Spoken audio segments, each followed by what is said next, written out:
من النهارده باذن الله مش هيكون في مكان للكسل او الهمت او الاحباط.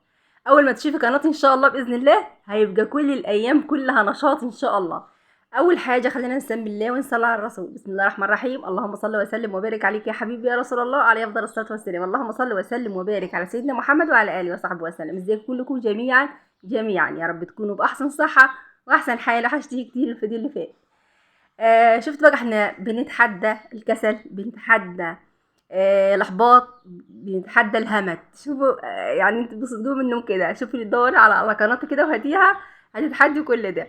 لان احنا بنتحداه لان احنا عارفين ده كله من الشيطان. الكسل، الهمت، الاحباط، الاكتئاب، ده كله بيجي من ايه؟ من الشيطان. فاحنا طبعا دايما بنستعين بالله من الشيطان ونبعد كده عننا ونقول له ابعد يا شيطان ونشوف بقى مصالحنا. عندك اي حاجه في البيت، بصي مواعين، اي حاجه تقومي بقى تشمري كده كمامك كده ويلا وتشوفي كل اللي هتعمليه، تعمليه بنشاط وشوفي وتعمل المصلحه وانت مبسوطه وفرحانه. بس بالله عليكم ما تنسوا محمد بالاعجاب، واللي بيشوف قناتنا لاول مره يشترك فيها ويفعل الجرس ويضغط على كلمه الكل علشان اي جديد احنا ننزله يوصل على طول. طبعا احنا قناتنا كان ريفيه ومحتوانا ريفي. اي حاجه بنقدمها في قناتنا فهي ريفيه، بتتكلم عن حياه اهل الريف والتراث القديم وجداتنا ازاي كانوا عايشين وشغلوا مع كانوا الفرن الطين والحياه البسيطه الطبيعيه، حياه اهل زمان. طبعا دي محتوى قناتنا، بيتكلم طبعا على الريف والحياه البسيطه بتاع زمان يا جماعه. وطبعا البيت مهما يكون بسيط ومهما يكون متواضع، انت اللي بتخليه جنه. يعني انت بتخلي البيت قصر، انت بتخلي البيت قصر اللي انت بتبقي شايفاه في عينيكي حاجه حلوه. وانت دايما منظفاه ان شاء الله يكون الارض تراب والحيطان مهما تكون مش لازم بقى مدهونه بالزيت ومعمول بسيراميك والموضوع ده كله. الارض، المكان طالما نظيف والروح اللي جوه البيت، يعني انت رايح البيت كده حلوه. رايح البيت بتكون حلوه من ايه؟ لان رايح البيت بتكون حلوه لان احنا مبسوطين وراضيين. بيكون البيت كده فيه فرحه وبهجه كده وحلو. يعني بصي بتحسي كده ان البيت ده عايز تقعدي فيه مهما يكون الوضع بتاعه. هو بيت بسيط ومتواضع بس انت بتبقي حابه تقعدي فيه لان هو بيكون رايحه حلوه. رايحه حلوه كده ان شاء الله هو يكون معمول باحد. طالما هو نظيف، اهم حاجه النظافه. مش مهم بقى ان الارض عامله ايه ولا الحيطان عامله ايه، المهم تكون النظافه رقم واحد. ننظف مواعيننا برضو، الحلل، الصحان لازم أن تتنضف وتتكفى كده على طول. البوتاجاز يكون نظيف، كل حاجه تكون نظيفه في البيت. هيكون البيت حلو وزي الجنه، وتخلص المصالح وهتقعدي كمان وتاخدي وقت من الراحه وتبقي مبسوطه واخر الانبساط.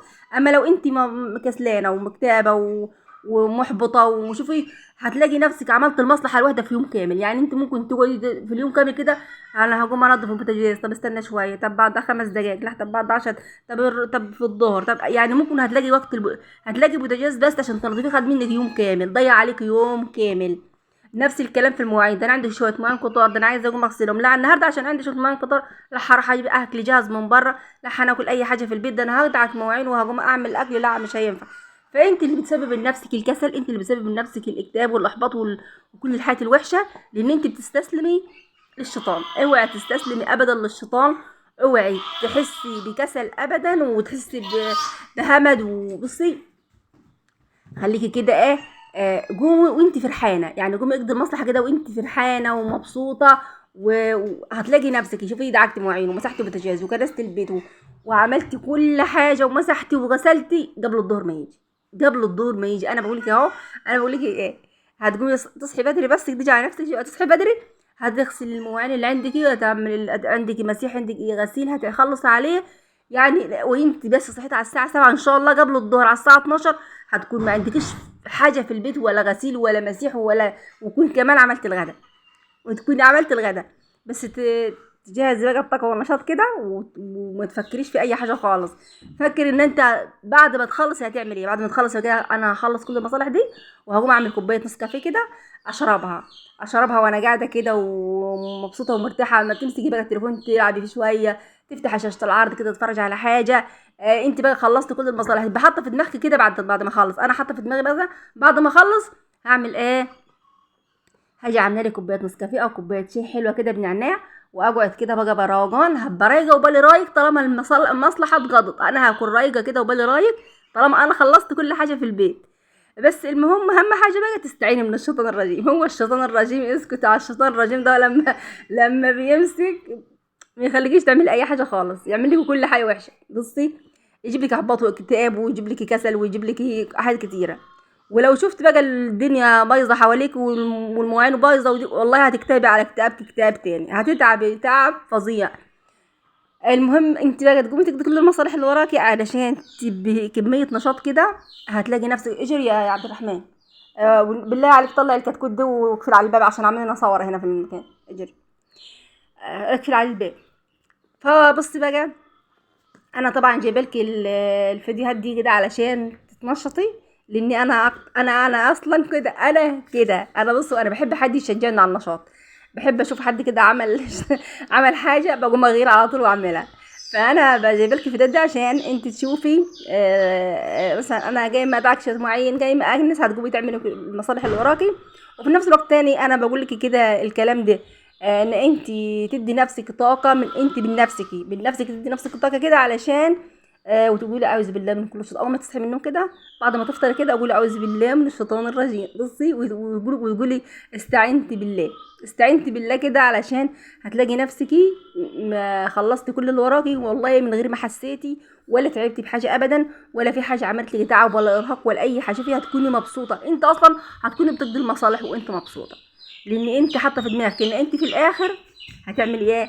في الاخر بعد ما تخلصي بدري، طالما انا هتخلص المصالح ده انا هاخد اليوم كله جعان.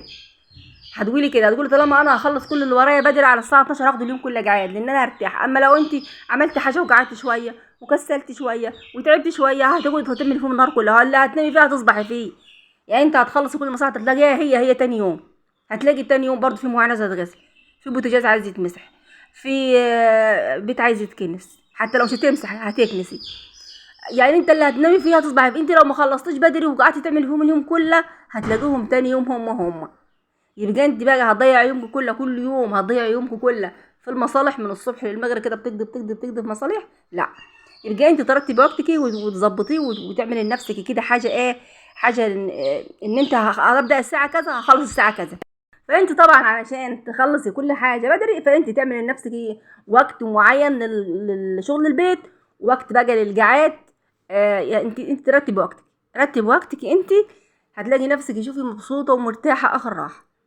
تعملي لنفسك كده ترتيب للوقت، ان انا اصحى من النوم انا عندي شويه مواعين هغسلهم على طول، بعد منهم عندي بوتاجاز همسحها، عندي مسيح همسح، عندي كده هعمل كل اللي ورايا ان شاء الله باذن الله على الظهر اكون عملت كل حاجه وعملت الغدا كمان وقعدت.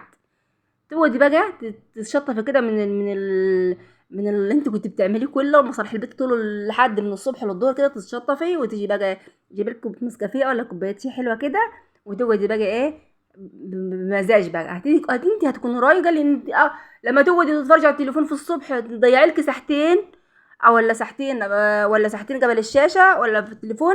هتلاقي نفسك الظهر جه عليكي على بال ما تقضي المصلحه، هتلاقي العصر جه عليكي.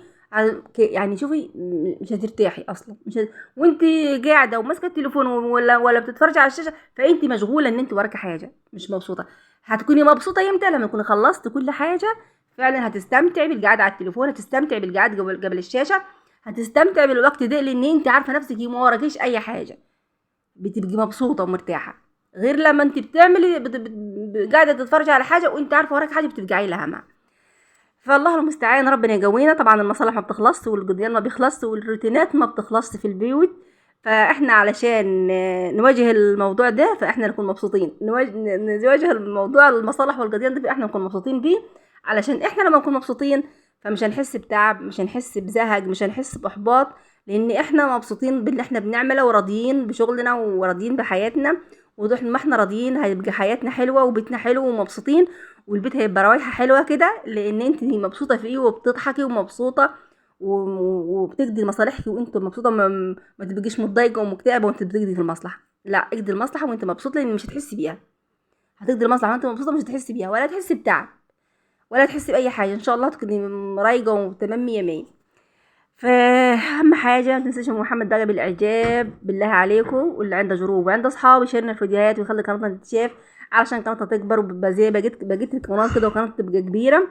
شيرنا الفيديوهات وشيرها لاصحابكم كده وتعملوا لنا اعجابات كتيره تعملوا لنا اعجابات كتيره على الفيديوهات يا جماعه، علشان الاعجابات تخلي الفيديو يتشاف، وتعملوا لنا مشاهده طويله عشان المشاهده طويله تخلي الفيديو يقترح. وتقفوا معانا كده. انا بشكر كلكم جميعا جميعا، بشكر اي حد بيعمل لي تعليق حلو، اي حد بيعمل لي كومنت حلو، بشكر الناس اللي دخلت لي جديد، بشكر الناس اللي معايا من زمان، وبشكر الناس اللي من داخل مصر ومن خارج مصر. بقول لكم على راسي من فوق، شرفتوني ونورتوني. اي حد موجود في قناتي فهو على راسي من فوق.